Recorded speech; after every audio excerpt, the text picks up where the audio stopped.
is like all three of these people actually talked about how they you know listened to it, read it, and actually utilized the lessons from it in order to have a big month for their first month in the for the first month of the year, first month of the quarter, and getting themselves off to a strong start. So instead of doing it the way we've done in the past, where we're like, okay, you give your review, you give your review, you give your review, we're going to try to do this more of a discussion style. So make it into a discussion style.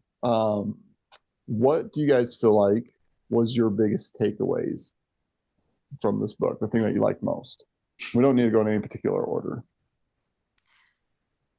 For me, there was two reoccurring themes throughout the entire book, and I think it was pretty much in every chapter. The power of stories. Every time John ran into a problem, and I forget the guy's name, his leader came over, he would always make an analogy or tell a story to get what he was trying to say across without it being like, hey, you're doing this wrong. It was always through a story so that he could understand, oh, that makes sense. It's not, third person, 1,000-foot view. You can see it from somebody else's story. So I like the pattern of the stories, but also that like everything is just hard work and putting in the time and just keep doing it. Like do the same thing every day. And that is so applicable to our job. Mm-hmm. It doesn't change. My biggest takeaway was just how important it is to learn to love the process, because getting to a final destination is as much the journey there as it is getting to the destination. And it's going to help you get to that destination so much more if you love the path you're on to get there. Yeah. I think on the same note as you guys, I had listened to The Slight Edge recently too, and that idea of compound interest, the 1% better over time. Like I know we hear it a lot, but having that so repetitive in the last like 3 or 4 books that I've listened to or read has been making it be in my head a lot. One of the things I really liked in this book specifically, so a while back, Devin and I had talked about like writing down our goals every day. And on page 40, so it's in what chapter is it? The chapter 12, what went well. Akira tells John to write things down every day, but he gives him like a formula of how to write things down, where you start with the worth statement. So that positive I am statement of my value comes from who I am, not from what I do, is the example in the book. And then a growth mindset statement, and then 15 to 66 specific things that went well in your day.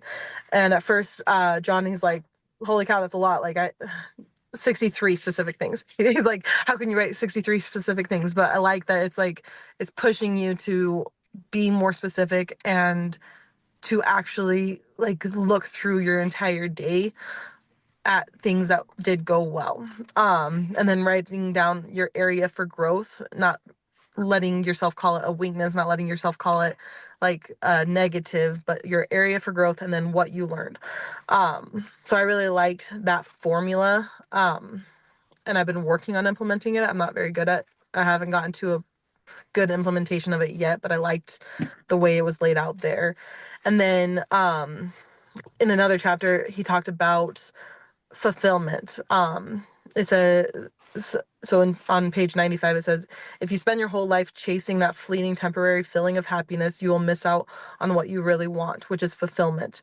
Where happiness is easy and me focused, fulfillment is hard and others focused. And I think I read that like just after we did the Thursday vision call a couple of weeks, where Devin went through those formulas a couple weeks ago. The goal plus a deadline equals an objective. The goal plus a deadline plus a plan equals intention. The goal plus a deadline plus a plan plus consistent action equals success.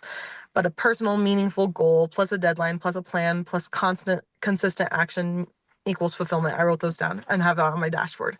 So I liked how we had talked about that in the Thursday call, but then I also read it in here. I just felt like the timing of this book was so impactful because of all of the things that we've talked about in the calls, with the vision calls and other conversations. And so it's just, those were some of the things that I really liked specifically. I love that. So one thing that I want to piggyback on is, well, basically something that all you guys kind of hit on, but this concept of it's not the goal, it's who you become in the process of trying to attain the goal, right? Because you are building your own house and your house is you, right? Like every single day you make a choice, basically every single minute you're making a choice of like the easy wrong or the hard right. But the more often you choose that hard right, you become a better version of yourself, and you're building your house, which you're at the end of your life going to get the keys for. And and really, like at the end of the day, name the end of something. You're giving it the keys for your own house and what you're building. So, while reading this book, right, and it takes a lot of work to be a top producer at any given point. What do you feel like? What do you feel like is something that you implemented that improved your personal house, right? Who do you feel like you became in the process of being a top producer last month? I like how he basically says at one point, he says, being uncomfortable isn't a choice, but where you're uncomfortable is up to you. Mm-hmm. Is it in the now or is it in the later? And so I think daily when I'm having like somebody was just rude, or I just don't want to go pull the next door. We're in a cold snap. It's freaking cold out and I don't want to get out of my car, being like, okay, well, do I do it now or does it hurt later? And so that just is a constant reminder of like, just choose your discomfort. Yeah, I thought a lot about this question, and it's really hard to hone in on one moment or one day or one specific thing. It was really like an everyday constant thing, because one of the chapters that was most impactful to me was the one about bamboo, and how like, you plant bamboo and then water it, and the first year nothing happens, and you water it again for the second year and nothing happens, and it's not until the fourth year that it shoots up, in 6 weeks to 18 feet tall or whatever it is. But just on a day-to-day basis, when things seem mundane and like nothing's happening, just knowing that I'm building that root system for myself really helps to keep with the chopping wood and the carrying water, and just keep chipping away until everything all shoots off like it has in the last couple of weeks for me. And I'm growing an 18-foot tall bamboo forest in 6 weeks. Yeah. I think the same thing, like for me, a lot of it, the constant thoughts that I would have when I was reading this, again, in addition to everything that we have talked about on the vision calls recently, has been my main mindset shift has been figuring out what that vision is, what that mission is, what that intention is, so that like I can focus on the chopping wood, carry water, but I also have more of a destination of where that's going to get me, instead of just like, yeah. And that this is a really goofy concept, because I've had so many people specifically in the last probably like week to 2 weeks be like, I don't even know what my vision is, Devin. Like, I don't know what it is that I really want, what makes me burn with desire and everything. And I'm like, maybe you're looking too far away, right? Like maybe it's less about what is out there and more of what is every single day, right? Like every single day, like not every single day. I'm human. I don't make it every single day, but I like to do the cold shower thing because I like to be the type of person that does something hard every single day. I go to the gym, not every day, but like 4 times a week, because I like to be the type of person that is going to be healthy long term, right? Like it's not necessarily, it's like, yes, I have this goal long term of being healthy and like being that 90-year-old that can still, carry myself to the bathroom. Like that is a great vision to have, but like that's so far in the future that it doesn't really, like it's not really, that's not the motivation. The motivation is just to do it every single day, or have a weekly schedule, just be like, this is something that I do because this is something that I do, not because over here feed down in the future. And like, it's okay to have both. I'm not saying don't, but like sometimes like, and it goes back to the chapter where he talks about like, it's like, you're going to be here for 10 years. Well, what if I practice 8 hours a day? Well, then you're going to be here for 20 years because you're focusing on the goal and being a perfect archer rather than just focusing on playing present. There's one other quote, and this is one that I took away, and I love this quote. I know I shared it out. I'm going to read it to y'all guys really quick, but greatness isn't for the chosen few. Greatness is for the few who choose. And I felt like that quote stood out to me every single time, and I'm going to read it again because it's so good. Greatness isn't for the chosen few. Greatness is for the few that choose, right? And so like, everybody has the same opportunity here, right? I've seen, right? You just look at this call. We got high school dropouts, and we got people with all the credentials to be a dean. We have people that are from the food industry, people that have worked in prisons, people that have done biology, people that have done construction, people that have worked in colleges, right? People that have worked in, like name just like we got a very vast amount of different people. Yet we've all chosen to be here and go for greatness. So what do you guys think it is that you have chosen to go for greatness rather than, maybe like other people in your circle? Yeah, I think the one thing that stood out to me was literally, just to answer that question, is another quote that was from the book. Under pressure, you don't rise to the occasion, you sink to the level of your training.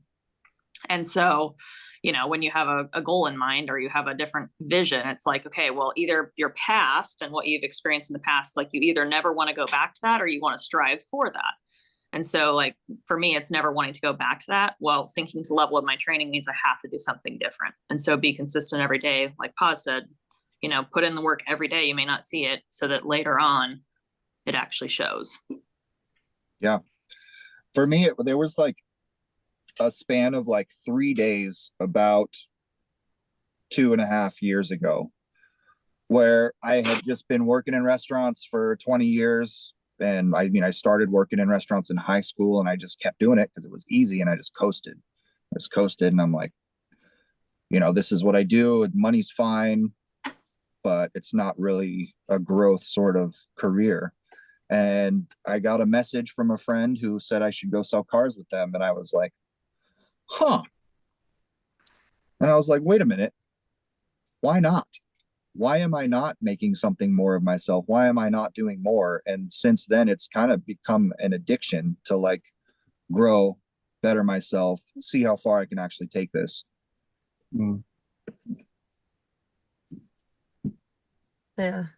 I don't know how to answer that question because I kind of was listening to everyone else and forgot what the question was. But I just think like the same thing with that growth mindset. I really, I don't know if you guys have all listened to Carly Wallace's Elevators podcast that she did. So it's like the most recent Elevators podcast.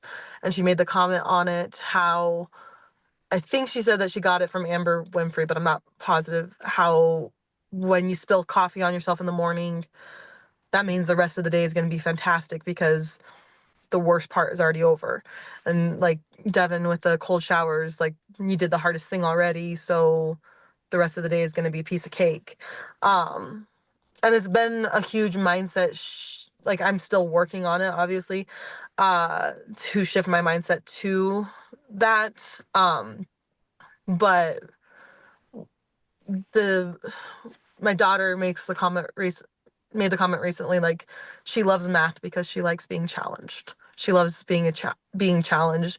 And this might be a little bit off of the question, but I think seeing my kid see challenges as something that she's striving for helps me to be like, okay, if my 7-year-old can do it, then I need to I want to have that same mindset of a challenge is an opportunity for growth, and a challenge is an opportunity for getting better. And like, I can either choose to accept the challenge and get better, or I can be like 90% of the people in this town who are working at McDonald's and never going to do anything meaningful in their life, So I'm still working on accepting the challenges some days, but I think that that's my main thing, is just wanting to show my kids that if they can do it, then I can do it. And if I'm going to push them to accept challenges and be better people, I got to walk the walk if I'm going to talk the talk. I got two more questions, and then we'll open up for anybody else that might have any questions. And that is, what was something that maybe you picked up in this book? We got a few new people on this call. Jen, she's fairly new, so she's getting to the point where she's less new. Troy, Jay, and even vetted agents. What do you feel like is one thing that you pulled from this book that you feel like was like a powerful message that would help other people be more, have. I don't want to like downgrade people that didn't get the same results that you guys did, so this sounds bad. But it's like, what do you feel like is maybe one thing that you could share from the book that would help other people, the next time we do this, be in the runnings to be one of those top producers the next time we do this in quarter two? And then my second question is, where are you getting your gift card to? Mine, or you can go first if you want. Go ahead, Cassie. I have it marked on so it's on page 68 of the book, and it says like, the path to mastery, etc. Number 1, talk to yourself instead of listening to yourself. And we all heard that, like getting in your own head, you're just listening to the negative self-talk. You have to change it. And another one of the elevators podcasts I listened to recently, I think it was the one with Jacob Myers, he talked about that, like saying it out loud, your positive self-talk, making sure that you're like looking yourself in the mirror, in the eye, when you're doing your positive self-talk, because you're going to start believing yourself when you talk out loud to yourself. Ask the question, what is one thing I can do to make the situation better, instead of why is this happening to me? So changing that like negative victim mentality to how can I fix it? And then live by principles rather than feelings. And it goes into the principles rather than feelings, I think, in the next chapter more, where, feelings are going to slow you down. You're going to think, why is this happening to me?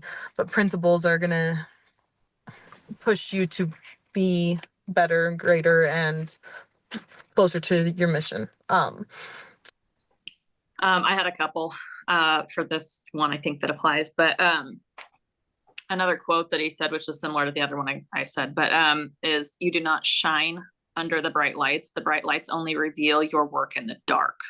And so looking at that is like looking at what I've done. And I know I've had conversations with both John and Devin, like, I could probably give 10% more.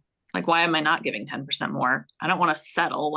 And so looking at, what I do and how much more I can do, there's a gap. And so as far as like the tactical side, I like how he said, find 15 things that you did well. And then only after you found 15 things that you've done well, that you can be proud of and have that like positive emotion from, then find 2 things that you can work on for growth. And he also said how you fuel your heart, which is like, we hear a lot of these, there's so many common themes in this book that we teach on a regular basis at Family Heritage, but he said how you fuel your heart is 6 things: what you watch, what you read, what you listen to, who you surround yourself with, your positive self-talk, and what you visualize. And every single one of those, if you just did, like the Miracle Morning style, you could do every one of those for 5 minutes and knock it out in 30 minutes of your morning. You've already accomplished all 6 of the things that actually fuel your body, your heart, your mind in a positive way to go out in the field. Nice. Well, I want to preface this by saying that this is not a very long book. So for someone who's new, the best thing that you can take away from this book is just read or listen to the whole thing. It doesn't take that long, because there's a lot of small things that go into the main concept of this book, and each thing is important. There's self-talk, there's comparing yourself to others, there's touching on overtraining, the importance of a growth mindset, mindfulness and presence, mental toughness. But if I had to pick one thing, I might be able to narrow it down to more like 2 or 3. The story of Coda, the master builder, who, worked his whole life and was renowned for building incredible houses for great people, and decided he wanted to retire. And then his boss asked him to to build one last house. Like, thank you for everything you've done. Can you just stay with us for this one more job? And then he just kind of phones it in on this house. And then at the end finds out that he was building his own house. That is pretty important. Again, the bamboo chapter, just putting in the work to lay the groundwork.